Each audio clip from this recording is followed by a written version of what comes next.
every decision I applied for this program back in 2020. has a result. Then the pandemic happened and they shut the program down.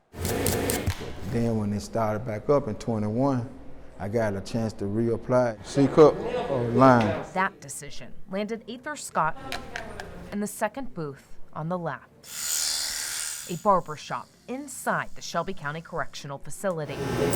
That's right, inmates cutting other inmates' hair. You don't want to go too high. It's also a classroom. It was like something new for me, you know? I'd be over there starting out. Scott among the 10 holding the clippers, all in a program through the Tennessee College of Applied Technology. Got them ready? Meaning the hours clocked go towards obtaining a barber license. Takes time, but I ain't trying to miss no days. It's gonna be chopped when I get through with it though. Scott entered the program in May 2021.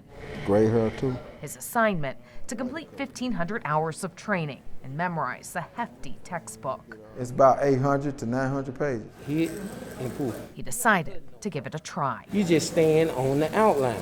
I ain't never been to college, so I was like, man, it's gonna be something new. Starting these books. It took 8 months. I had to go back and get in a dictionary and everything to learn certain words, how to pronounce them.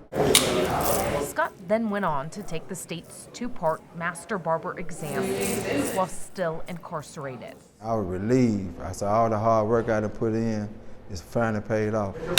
The first inmate in Shelby County to obtain a master barber license. I'm finished. I got my license.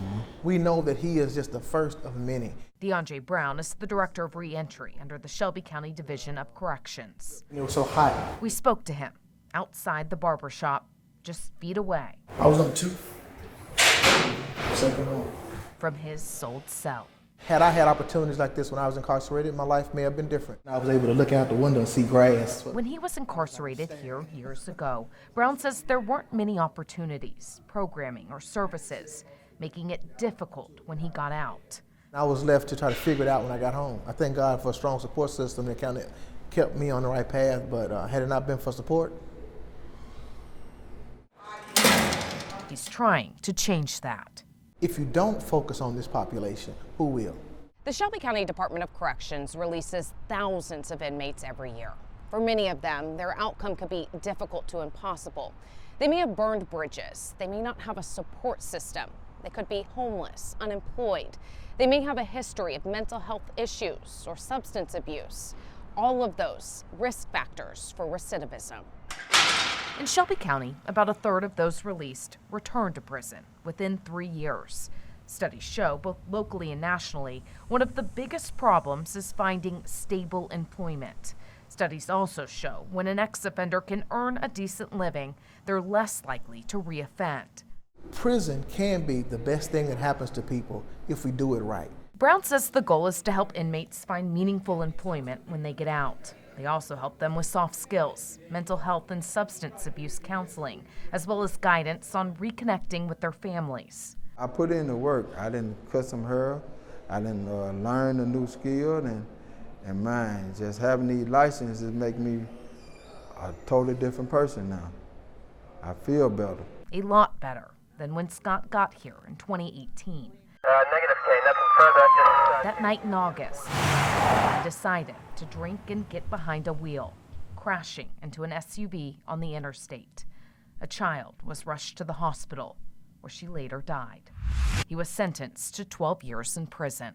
Even though I didn't want it to happen, but I couldn't control the situation, so it's just, I had to accept what I had done. It continues to haunt him. I took different alcohol classes to better myself, and I'm gonna continue that with the help of reentry when I get out. A series of decisions. That's why I concentrated on doing this, was like a push for me.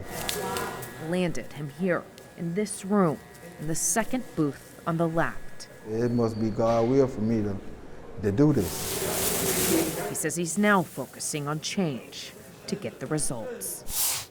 Jessica Gertler, WREG News Channel 3.